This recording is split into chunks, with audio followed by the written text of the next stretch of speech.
Okay, Volkswagen Passat E6 rear wheel bearing. Tools you need: M18 12 spline, as you can see, and the new bearing. The part number is over here in case you need. And the reason why this older bearing is failing on this car, because this the whole thing was super tight that I have to pretty much beat another 12mm into it in order to crack it loose. It was so tight that I had to use my whole body mass in case to undo this bolt. So if you're doing those bearings, then do not over tighten. Those nuts can be really hard to get off.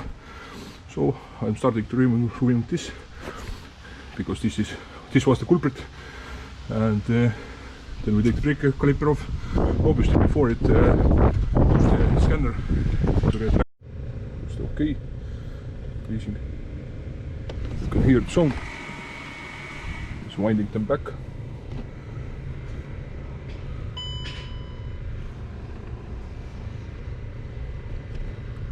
Just turn the ignition switch off. The ignition is turned off. Let's set the key over here. And I continue my job, taking the brake caliper off. Okay, now once the electronic park brake is released, 15mm and 13mm sockets, crack those. So caliper bolts off, then I can take this hard part off. Then I can see, can I remove this brake disc without removing this bracket. Maybe I have to remove bracket, I'm not sure. We'll see. Now once you've undone those bolts,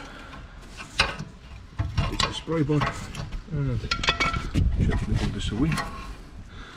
Set it somewhere aside where you can throw it or break it. Taking this pad off, putting it aside. Putting them away. Now you can see the disc is held by flathead screw. Okay, I'm taking the flathead screwdriver and taking this stick off.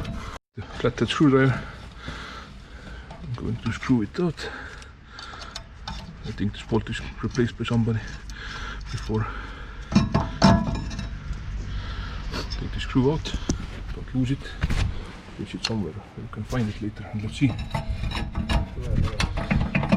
It's not coming off without taking this. Move this brake disc without taking this bracket off. You need a M14 to loose bracket bolts, which are down here. I don't know how well you can see. I have only one arm, so I can show properly. Pretty much. One is over here, somewhere right here, and the second is down here, where my finger, this finger is exactly touching the bolt. Now, as you can see, the situation is super tight, and this one were super stiff. But I managed to crack it loose somehow, even without having a proper space. Lower port for this bracket. What I did here, as you can see, I have extension, and I'm going from the stabilization bar over there. So we have pretty much good clearance to crack it loose. Now I can drop myself under the car and crack it loose. Watch. Okay. Let's see. It's coming loose. Sweet. Make sure you have car supported properly so it don't fall onto your leg. Safety first, obviously. As you got the bolts out, which are over here, and M14. You can take this bracket off. I'm going to clean it later on before I'm putting the back. Right now that's aside.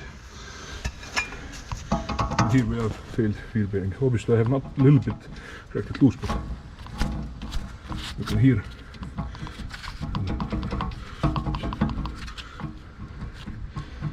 I have cracked it loose, but it's not that loose, so now I can finally take it. Surface prepped, clean and nice. Take this crap away, take the new bearing. I'm going to use this bearing grease. You don't have to pack them, they are already packed and pre-sealed, but I'm putting a little bit on the shaft just a little bit around it to make it seat a little bit better and not going to be dry as much. Then we should be good to go. Let me see. Take your finger and cross the grease a little bit around here. I'm not sure does this manufacturer likes that or not, but this is how I'm going to do it. I'll take the new bearing, new hub. It should go nicely in. Make sure it's seated properly. Make sure you don't destroy this ABS sensor right there. It's nicely. Now once you got the new bolt in, take the torque wrench, 180 Newton meters. Make sure you tighten it. Once you tighten it to the 180, you have to do 180 degrees half turn as well in order to. So now it's torqued. Bearing in, new gap in, bearing is torqued down. Caliper is back. I cleaned this pad surfaces, nice and shiny, new grease. As well I added some graphite spray on the bigger bolts back there, so in future we can get those bolts off for anybody else, if somebody else was going to work with this car, in case I'm not. And that's it pretty much. Wheel back on and good to go. Thanks for watching it. Subscribe, like.